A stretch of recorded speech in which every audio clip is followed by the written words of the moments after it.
Bonjour et bienvenue sur la grotte du Barbu. Cet épisode de la grotte du Barbu vous est présenté par Buzineo et Quatuor Prod. Salut les barbus et bienvenue sur ce nouvel épisode de la grotte du Barbu. Un numéro génial puisque on va faire mumuse avec le Arduino.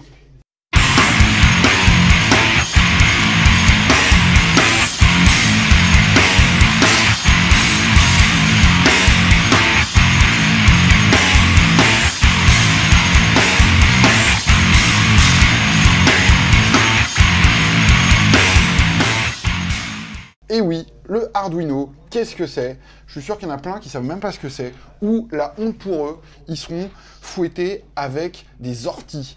Qu'est-ce que c'est qu'un Arduino? Alors un Arduino en fait c'est un module hardware open source. Qu'est-ce que ça veut dire? Ça veut dire qu'en gros le plan est disponible partout et vous pouvez faire votre propre Arduino. Mais en gros le principe c'est qu'on a un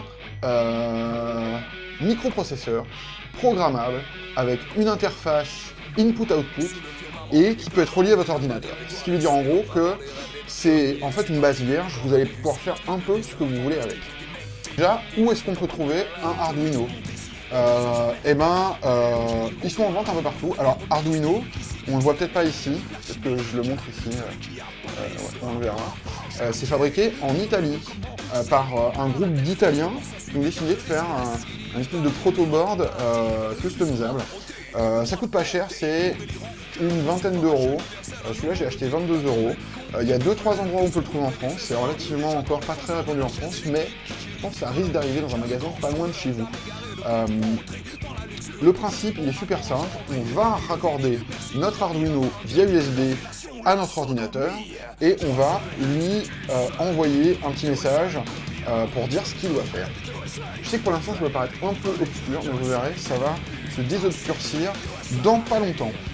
Le Arduino, c'est super simple, vous allez sur arduino.cc et vous verrez, il y a plein d'infos sur où acheter un Arduino, comment faire, etc. Vu que c'est open source, plein de codes source pour faire plein de trucs différents. Alors, l'intérêt du Arduino, en fait, c'est que c'est une base. C'est une base pour faire d'autres choses. Et ce qui existe, c'est ce qu'on appelle des shields. Donc shield, c'est bouclier en anglais. Et le principe, c'est que votre shield, il vient se screw-mountifier, je sais pas comment on dit ça, par-dessus votre base Arduino. Alors celui-là, c'est ce qu'on appelle un proto-shield. Ça veut dire c'est juste pour faire du prototypage sur le module. Donc, mais il existe plein de shields. Il y a un shield Ethernet, il y a des shields pour contrôler des moteurs, etc., etc. Il y a plein de shields pour faire plein d'applications différentes, c'est super rigolo. Nous, qu'est-ce qu'on va faire? Pour juste vous montrer un peu à quoi ça sert Arduino, on va faire, pas briller, comment on dit ça, blinker, je sais pas comment on dit ça en français, on s'en fout. Non, on va faire blinker une LED rouge, ou peut-être une jaune ou une verte. Et tu veux quoi comme LED, Mathéo? Une jaune, une verte ou une rouge? Prends, dis celle que tu préfères. C'est laquelle que tu préfères? La rouge, eh ben ok, c'est parti. On va faire blinker la LED rouge. Clignoter, voilà, Fred. Merci Fred, clignoter. Le principe, c'est qu'on a besoin un Arduino, un câble USB avec un bout de carré, je sais pas comment ça s'appelle, et un ordinateur. Alors ça peut être Linux, Mac, Windows. En fait, quand vous allez sur arduino.cc, vous pouvez télécharger un petit logiciel qui vous permet de programmer directement votre bidule. Alors, bon, on va le faire, hein? On est là pour faire. Donc je lance mon petit environnement. Alors je vais essayer de vous faire un screencast en même temps pour vous montrer comment ça marche. Et alors, le langage de programmation, c'est un peu comme du C, mais pas vraiment comme du C. Donc, mais ça se rapproche vraiment du C. Si vous avez fait du C ou de l'orienté objet, vous saurez vous débrouiller avec ça. C'est super simple, super simple.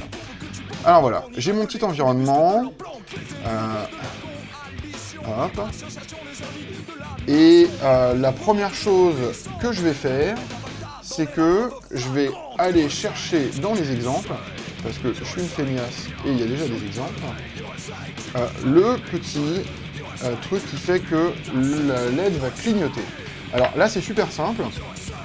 Première chose qu'on va faire, c'est on va mettre notre LED sur notre Arduino la pin positive, qui est la plus longue, je sais plus si c'est la cathode ou l'anode, je ne me souviens plus comment on l'appelle, c'est pas grave, sur le pin 13, et l'autre sur le ground, la terre, ou je sais pas comment on dit ça.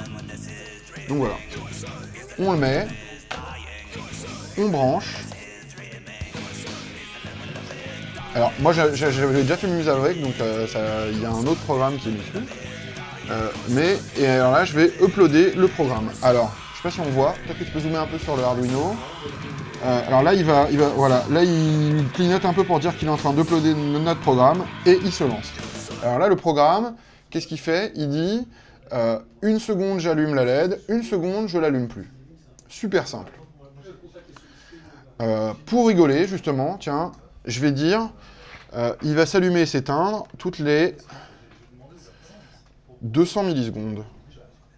Busineo est la première plateforme d'échange de contacts professionnels. Grâce à Busineo, vous pouvez obtenir la carte de visite avec les coordonnées directes de tout professionnel, et ce gratuitement en quelques clics. Allez donc sur busineo.com. Au lieu de 1000. Donc pareil, je re-upload. On voit toujours les petits trucs qui vont clignoter pour dire je suis en train de re-uploader. Et là, il clignote beaucoup plus vite. 5 fois plus vite que tout à l'heure. Super simple. Je vais vous mettre un screenshot du code. C'est débilifiant à souhait, c'est juste ultra simple. Donc voilà. Expliquer le Arduino en 2 mots, c'est ça en fait, c'est de dire on a des entrées d'informations, des sorties d'informations, le microprocesseur va les traiter, on va dire comment doit se comporter le microprocesseur, il le fait. Plus simple que ça, on meurt. C'est simple, mais ça peut être super compliqué. Alors, on va essayer de faire un deuxième exemple en utilisant notre ProtoShield, qui va être un truc très très bête, avec un petit bouton. Ce que je voudrais faire, c'est, en appuyant sur le bouton, que la laine elle s'allume ou elle s'éteigne. Pas super dur. Donc, qu'est-ce qu'on fait? Je vais déjà brancher, je vais raccorder mon ProtoShield. Et ensuite, je vais... Alors ça, c'est un tutoriel qui est un des plus simples, on va dire, qui va nous permettre de raccorder nos différents trucs. Alors, j'essaie de regarder un peu. Bouton. Alors déjà, je vais mettre mon bouton ici.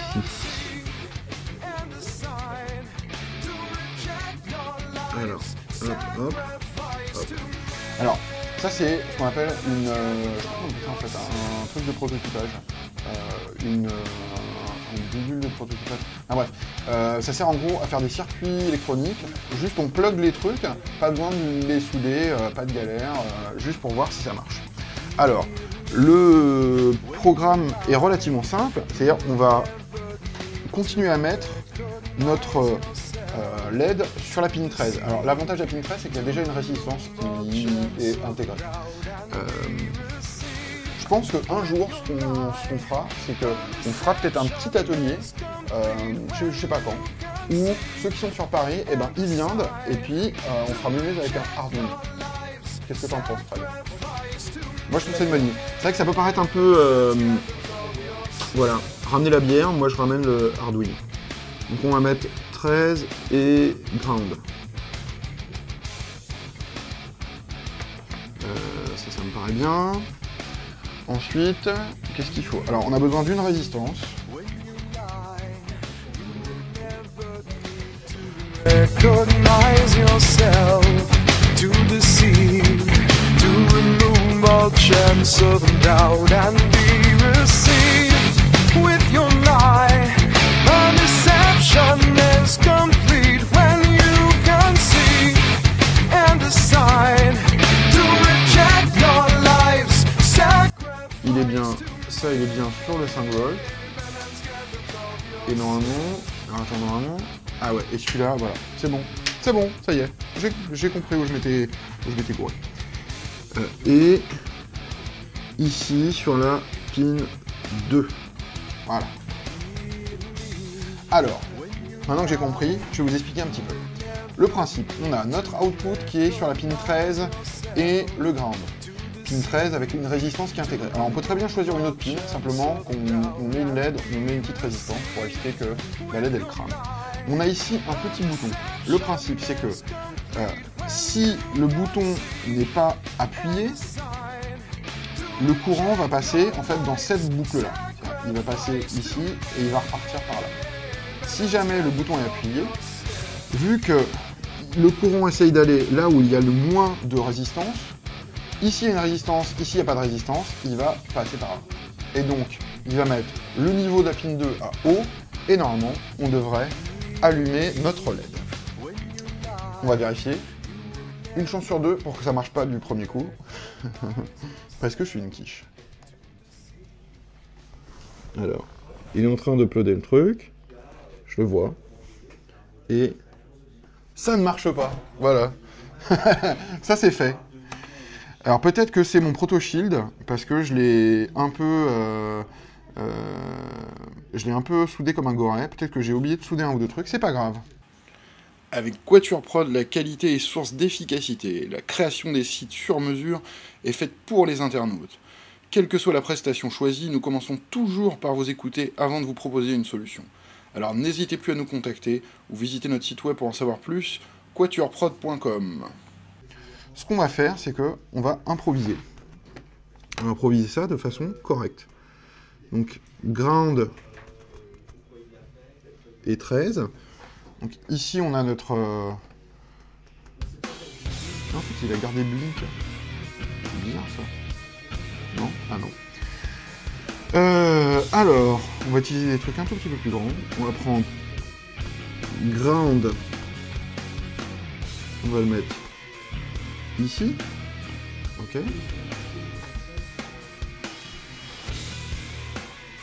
5 volts. 5 volts. On va le mettre. Non. On va le mettre ici. Ensuite, on va mettre notre résistance entre ici et là. Et là, on va venir sur la pin 2.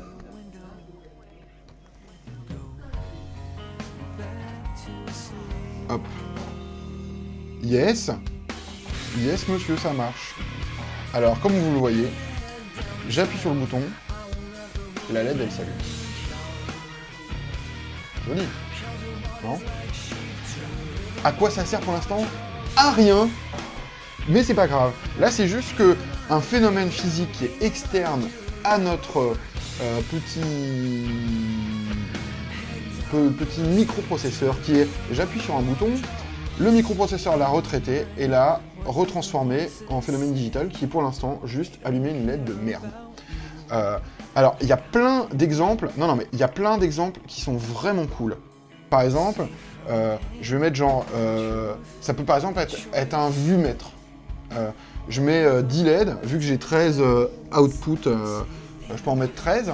Et puis avec une résistance, avec un variateur, plus je mets un courant fort, plus il allume les LED. Ça peut être ça. Et ça peut être pas spécialement sur une résistance rotative. Ça peut être par exemple, vous mettez un petit micro et suivant le volume sonore, il va le faire.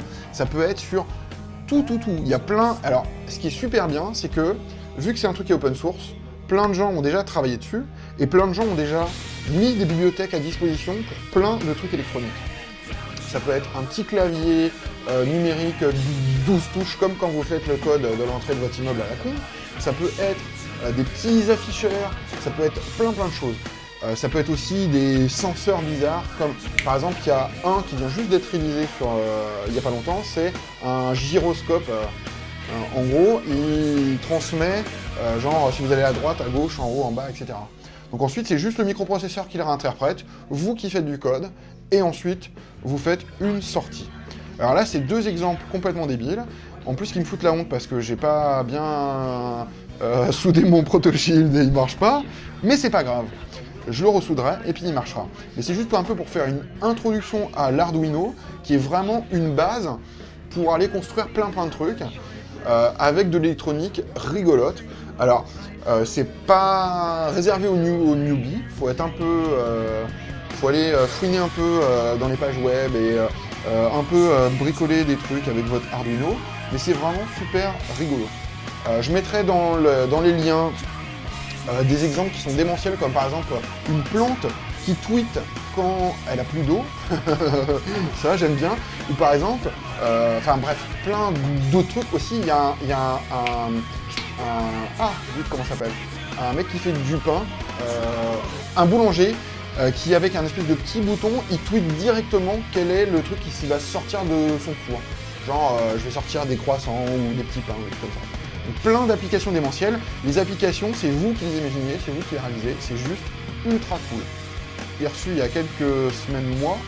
J'ai pas eu trop le temps de le prendre en main vraiment, mais je vais commencer à le prendre en main et on va faire des trucs démentiels. Fred me dit qu'il y a un petit truc qui peut être rigolo, parce que je vais vous montrer ça tout à l'heure. Alors, si vous faites de l'électronique souvent, et que... alors, au bout d'un moment, vous commencez à connaître les codes couleurs par cœur. Une résistance est marquée par plusieurs bandes avec des couleurs. Je sais pas si on le voit bien, je vais peut-être le montrer à l'autre caméra pour qu'on voit. Et en fait, des petites couleurs. Et par exemple, celui-là, c'est marron, noir, orange, doré. Marron, noir, orange, 100 kOhms. Tout le monde connaît ça, sauf ceux qui ne le connaissent pas. Je peux peut-être reprendre le principe super simple d'une résistance. 3 bandes qui définissent la valeur. La dernière qui est doré, silver ou machin truc, qui définit en fait le pourcentage de fiabilité. Et en fait, il y a une petite application qui est super sympa, qui s'appelle Resistor Code, qui est disponible gratos, qui est ultra simple, on a des molettes ici, où on fixe par exemple, là j'ai fixé, par exemple je vais mettre marron, noir, orange, il me dit que c'est 10 kg, et je mets gold, plus ou moins 5%. Donc voilà, super simple. Et par exemple, si je change ici la valeur, je vois que ça change la valeur ici, etc., etc. Donc si vous ne connaissez pas vos codes couleurs par cœur, ce qui est la majorité des gens, sauf peut-être moi 4-5 valeurs, je dois les connaître, petite application iPhone super rigolote, que moi j'aime bien et qui est bien utile. Bien sûr, comme d'habitude, si vous avez des questions, n'hésitez pas à nous envoyer un petit mail, lagrottedubarbu@gmail.com ou un petit commentaire sur lagrottedubarbu.com. N'oubliez pas non plus de vous précipiter sur le shop La Grotte du Barbu pour afficher votre barbitude et intercepter un des derniers patch collector La Grotte du Barbu. Je sais même plus où j'ai mis le mien. Oui, il est là. Je vais le montrer à l'autre caméra. La Grotte du Barbu. Il en reste pas beaucoup. Précipitez-vous. Et puis voilà. Petite non, mais qu'est-ce que tu fais toi? En plus, on en a fait tomber, espèce de vilain. Petite introduction, peut-être pas super passionnante, sur le Arduino, juste pour vous montrer ce que c'est. Plein de trucs démentiels qu'on va faire après dans plein de prochains épisodes de La Grotte du Barbu. Et bonne électronique, bonne barbification, et à bientôt. Feel the moment with you. To